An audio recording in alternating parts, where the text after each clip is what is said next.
परिच्छेद 2। मत्स्य और शंखासुर के संबंध में। ढूंढीराव, इस देश में बटू वामन के पहले ईरान से आर्य लोगों के कुल मिलाकर कितने जत्थे आए होंगे? ज्योतिराव, इस देश में आर्य लोगों के कई जत्थे जलमार्ग से आए। ढूंढीराव, उनमें से पहला जत्था जलमार्ग से लड़ाकू नौका से आया था या किसी और मार्ग से? ज्योतिराव, लड़ाकू नौकाएं उस काल में नहीं थी, इसलिए वे जत्थे छोटी छोटी नौकाओं पर आए थे और वे नौकाएं मछलियों की तरह तेजी से पानी के ऊपर चलती थीं। इसलिए उस जत्थे के अधिकारी का उपनाम मत्स्य हो गया होगा। ढूंढीराव, फिर ब्राह्मण इतिहासकारों ने भागवत आदि ग्रंथों में इस तरह लिखा है कि उस जत्थे का मुखिया मत्स्य से पैदा हुआ था, इसका क्या मतलब होगा? ज्योतिराव, उसके बारे में तुम ही सोचो कि मनुष्य और मछली, इनके इंद्रियों में, आहार में, निद्रा में, मैथुन में और पैदा होने की प्रक्रिया में कितना अंतर है। उसी प्रकार उनके मस्तिष्क में, मेधा में, कलेजे में, फेफड़े में, अंतड़ियों में, गर्भ पालने पोसने की जगह में और प्रसूति होने के मार्ग में कितना चमत्कारिक अंतर है। मनुष्य जमीन पर रहकर अपनी जिंदगी बसर करने वाला प्राणी है। वह जरा सी असावधानी से पानी में गिरने पर तैरना न आए तो डूबकर मर जाता है, किंतु मछली हमेशा ही पानी में रहती है। लेकिन मछली को पानी से बाहर निकालकर जमीन पर रखते ही तिलमिलाकर मर जाती है। नारी स्वाभाविक रूप में एक समय एक ही बच्चे को जन्म देती है, लेकिन मछली सबसे पहले कई अंडे देती है। उसके कुछ दिनों बाद उन अंडों को फोड़कर उसमें से अपने सभी बच्चों को बाहर निकालती है।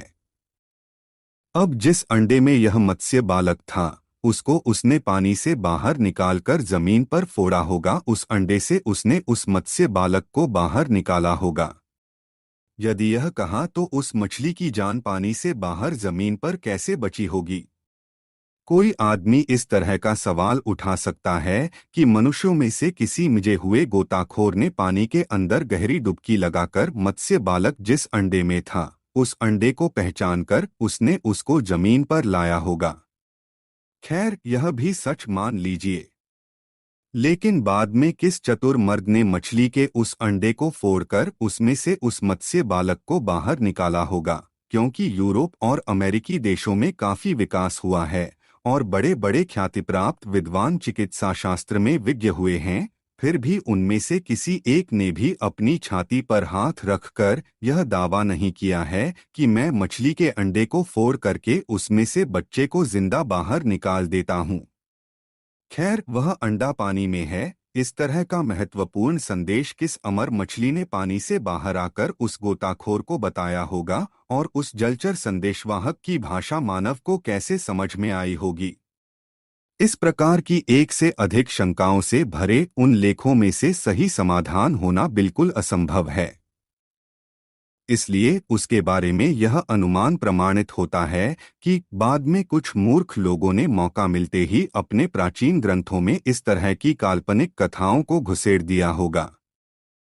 ढूंढीराव, अच्छा, फिर सवाल यह उठता है कि उस जत्थे का नायक अपने लोगों से साथ किस जगह आकर रुका होगा? ज्योतिराव, पश्चिम के समुद्र को पार करते हुए वह एक बंदरगाह पर उतरा। ढूंढीराव, उस बंदरगाह पर उतरने के बाद उसने क्या किया? ज्योतिराव, उसने शंखासुर नाम के क्षेत्रपति को जान से मार डाला और उसके राज्य को छीन लिया। बाद में शंखासुर का वह राज्य मत्स्य के मरते ही शंखासुर के लोगों ने अपना राज्य वापस लेने के उद्देश्य से मत्स्य के कबीले पर बड़ा ही खतरनाक हमला बोल दिया। ढूंढीराव, बाद में इस खतरनाक हमले का क्या परिणाम हुआ? ज्योतिराव, उस करारी हमले में मत्स्य के कबीले की करारी हार हुई, इसलिए उसने युद्धभूमि से ही भाग जाना बेहतर समझा और भाग निकला।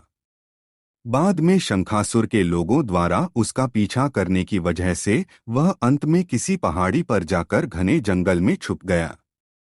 उसी समय ईरान से आर्य लोगों का दूसरा एक बड़ा कबीला कछुए से बंदरगाह पर आ पहुंचा और वे कछुए मछुए से कुछ बड़े होने की वजह से पानी पर कछुए की तरह धीरे धीरे चल रहे थे।